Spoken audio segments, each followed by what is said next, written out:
We've all done things that we're ashamed of. There's no question about it. Whether it's just silly things we did as a child that we're ashamed of, whether it, really stupid things as a teenager, and even stupider things as an adult.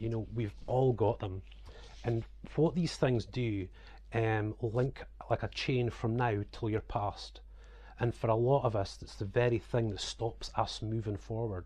It stops us getting to the place where we've been, because we've had our hands burned, and those chains are just like a constant drag. So of course the remedy of that in the Christian life is of course confession. Now this can be something that is very off-putting about coming to the Lord or coming to church, thinking that you're going to have to confess some of the most embarrassing things that you've ever done. You could be ridiculed for it, you could be looked down upon for it, and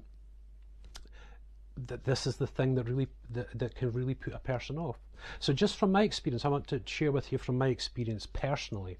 In the last video I said that I fell away from God in my teenage years, and that wasn't good. I partook in most of the sins that life had to offer in that time, some pretty bad stuff. And when I came back to the Lord in 2002, I came back in a bit of a mess, and I had the sins, the big dragon sins right behind me.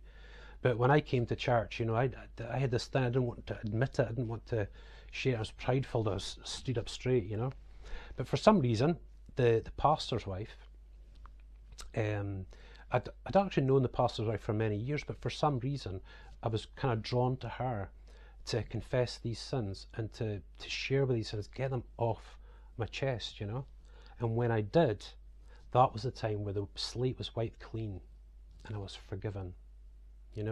That was the process that takes place. So confession, of course it is, goodness me, you sharing something you're very embarrassed about isn't the easiest things to do, but there is a way of doing it. So if that's the thing that stops you coming, no, you don't have to confess to everybody in the room. There's experienced people there, there's inexperienced people there. No, you take it to the pastor, the pastor's wife, the experienced elder Christians that you see there, because those individuals will not look down upon you. They won't ridicule you for what it is. They will keep it in total confidence, and they will not be surprised. Believe me, I've been a pastor for some time now, and people come to confess their sins to you. It's a wonderful thing for me. I feel very honoured by it because I've been in their shoes. I know what it's like to try and blur out these things that you're so embarrassed about, or just so deeply ashamed about. And I feel I can only speak for myself. I feel a tremendous honour in that I've been trusted with that. And the way I've been taught by God, the way I know God to be, I daren't look down on that person or think I'm any better than them. Because friend, my state of mind is that I am a sinner. 2018, I am a sinner saved by the grace of God. And that is just the truth. I will always be a sinner saved.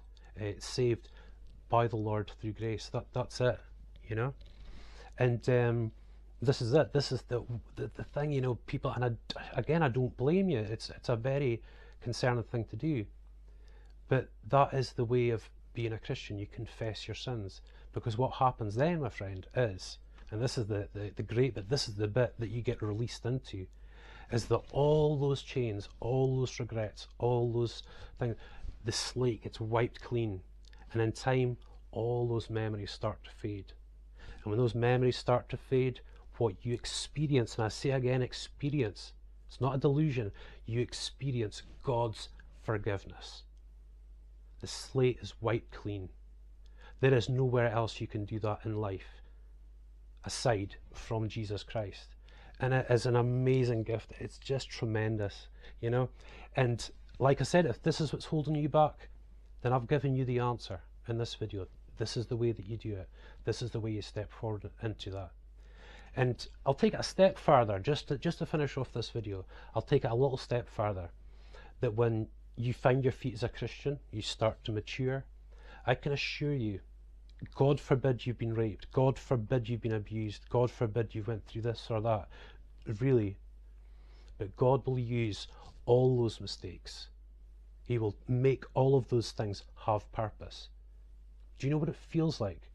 When someone comes to you and you know exactly what they've been through, and you can help them from your pain, from your memory of that pain, and they get set free. They feel like somebody understands. There's nothing like it. And let me tell you something, friend, when that slate gets wiped clean, you're forgiven, and you start turning that to help other people, you'll just change overnight. You'll just change so dramatically as a person. You really will. So listen, thank you so much. I'm keeping these videos below 10 minutes. I'm doing 10 of these videos, so I'm just kind of doing my best while I'm sitting here at home, recovering from surgery. This is just something I feel so sort of passionate to do at the moment, and this one was very, very important. This one was very important. I'll talk about church on the next little bit, because that might be the next question, but for now I just want to share that with you now, that there is a way of safety to confess, and when you confess, have your slate wiped clean and be absolutely forgiven.